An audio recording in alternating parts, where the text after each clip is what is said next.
નમસ્કાર દર્શક મિત્રો, શાસ્ત્રી દક્ષેશ કુમાર શ્રી સરસ્વતી ઉપાસના જ્યોતિષ કાર્યાલયમાં આપ સર્વેનું સ્વાગત કરું છું.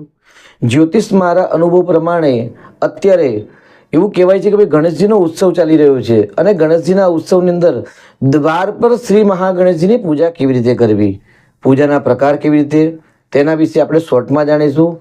તો ભાઈ દ્વાર પર ઉમરો જે કહેવાય છે તે ઉમરા પર જે ગણેશની પૂજા થાય છે તે ગણેશજીનું નામ છે દેહલી ઢુંડી ગણેશ વિનાયક. દેહલી એટલે ઉમરો કહેવાય અને ઢુંડીરાજ એટલે સુંઢવાણા શ્રી મહાગણેશજી છે, જેનું સ્વસ્ય સ્તુતે કુશલ એટલે સ્વસ્તિકનું પ્રતીક છે તેવા શ્રી મહાગણેશની પૂજા થાય છે. તેમાં 5 ચાલના કરવાના છે. સામાન્ય દરેક સ્ત્રીઓ જ્યારે ગૃહિણીઓ ઉમરાની પૂજા કરતા હોય છે ત્યારે 1 2 3 4 5 એવા ક્રમની અંદર ચાલના કરતા હોય છે, પરંતુ ચાલનો કરવાની, તિલક કરવાની જે સાચી રીત છે ઉમરા પર, એટલે પહેલાં વચ્ચે એક ચાલનો કરવાનો, તિલક કરવાનું અને ત્યાં શ્રી મહાગણેશાય નમઃ અને ત્યાર પછી તેમની બંને બાજુ જમણી અને ડાબી બાજુ એક ચાલનો કરવાનો.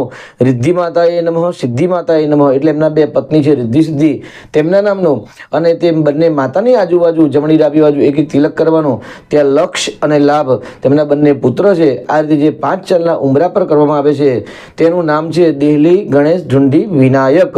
ત્યાં 5 ચાલના કરવાનો આ જે ક્રમ છે, એટલે જે બહેનો સળંગ 1 2 3 4 5 એ ક્રમના જો ચાલના કરતા હોય તો કંઈક રીત ખોટી છે, પરંતુ ચાલના કરવાની સાચી રીત છે પહેલાં વચ્ચે કરો, પછી જમણી ડાબી બાજુ, પછી તેમની જમણી બાજુ.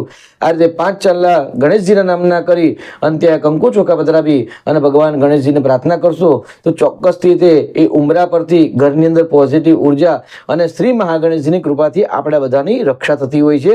હર હર મહાદેવ. શ્રી મહાગણેશાય નમઃ.